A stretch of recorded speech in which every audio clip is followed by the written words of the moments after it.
News at 11 starts now. Never thought anything like this could happen in America. If this man's name was not Donald J. Trump, there is no scenario we'd all be here. These are felony crimes in New York State, no matter who you are. First at 11, former President Donald Trump tonight speaking out in defense, telling a crowd of hundreds at Mar-a-Lago that he did not commit a crime. Trump just hours ago made history. You're looking at the moment he became the first current or former president to appear in court as a criminal defendant. He pleaded not guilty to 34 felony charges in that Manhattan courtroom. Trump then returned to Palm Beach and told a crowd the case should be dropped immediately.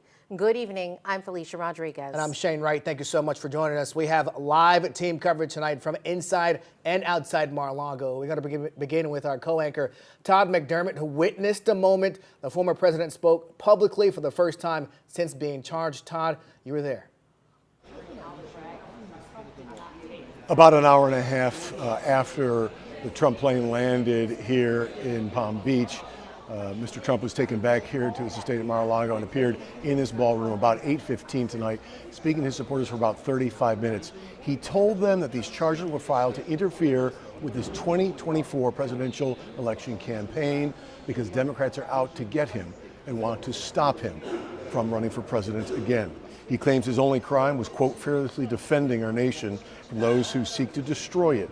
He attacked the Manhattan District Attorney, Alvin Bragg, saying he should resign. He knew there was no case. That's why last week he delayed for a month and then immediately took that back and threw this ridiculous indictment together. Came out today, everybody said, this is not really an indictment. There's nothing here. Now, District Attorney Bragg spoke publicly immediately after the arraignment in that lower Manhattan courthouse, flanked by poster boards showing the step-by-step breakdown of the charges. The DA spoke in detail on Trump's alleged hush money scheme and the alleged criminal cover-up. Bragg said the steps taken by Trump to hide the truth to win the 2016 presidential election are crimes of fraud no matter who commits them. We today uphold our solemn responsibility to ensure that everyone stands equal before the law. No amount of money and no amount of power changes that enduring American principle.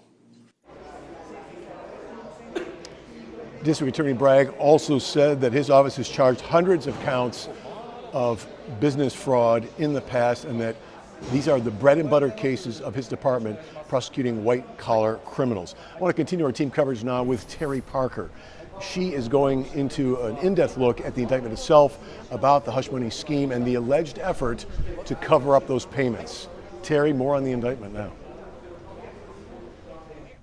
Todd, the criminal charges against Donald Trump deal with 3 separate instances where the former president is accused of making hush money payments during the 2016 presidential campaign. In a supplemental statement of fact, the prosecutor claims Donald Trump directed his then lawyer, Michael Cohen, to make payments to 2 different women to squelch their stories of having alleged past affairs with the future president. He also alleges Trump was part of a broader scheme to buy off people who wanted to tell media organizations damaging stories against him that might hurt his chances in the presidential election, a practice known as catch and kill. The prosecutor says American Media Inc., the parent company of the National Enquirer, paid one of Trump's former doormen $30,000 to kill a story about a child Trump allegedly fathered out of wedlock, a story later found to be false.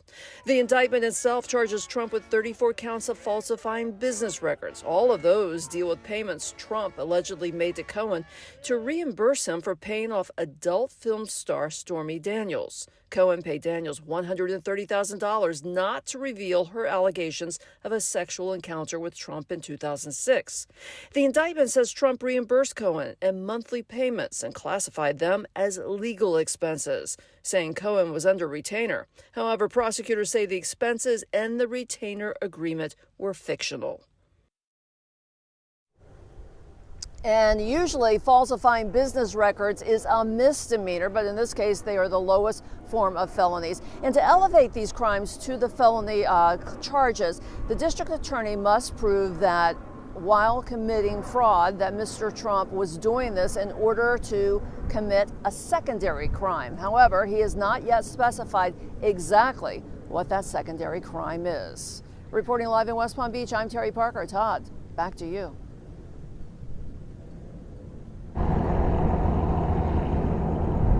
With those supporters who've really been out since yesterday to show they back Trump. They're still on the streets tonight. Ari has been speaking with some of them. He is live in West Palm Beach. Ari? Yeah, the atmosphere around outside Mar-a-Lago for most of the day was more like a celebration, more like a campaign rally. It's gotten very quiet now, as you might expect, but that was certainly not the case for most of the day and into the evening. So let me go ahead right now and show you some video from earlier tonight around 7 o'clock or so, because that is when the motorcade for former President Donald Trump came passing by. A crowd of hundreds, maybe even 1,000 people they had gathered just down the road from Trump's Mar-a-Lago resort along the path he travels from the airport as he heads home. All the people were lined up for hours. They were waving flags, playing music. As you might imagine, the crowd went crazy as the motorcade slowed down when it passed. People who were here tell me it was important for them to show Trump that they still support him. I'm an Army veteran, and Trump's the only one who's fully supported America and our troops and our veterans. Supporting the president and the values of what we need to do to go forward with the country. And all of those supporters have since headed home. Again, it's very quiet out here tonight, but they tell me that a lot of them will be back in the very near future within the next couple of days to continue to show their support for Donald Trump. Reporting live on Palm Beach, Ari Height, WPBF 25 News. Ari, thank you for that. Now, what happens next? It all starts with evidence. The next court appearance for the former president would likely be December 4th. There's a hearing, but before that happens, there's a lot of work to be done by the lawyers. Prosecutors say they expect to produce the bulk of the discovery, the evidence they have in this criminal case in the next 65 days.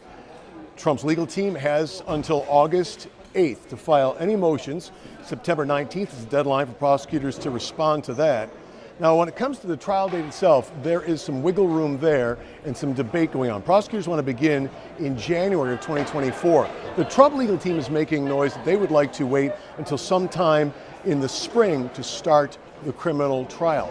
Both dates would coincide with the GOP primary season, and that will have an impact both on the primaries themselves and perhaps on this case itself.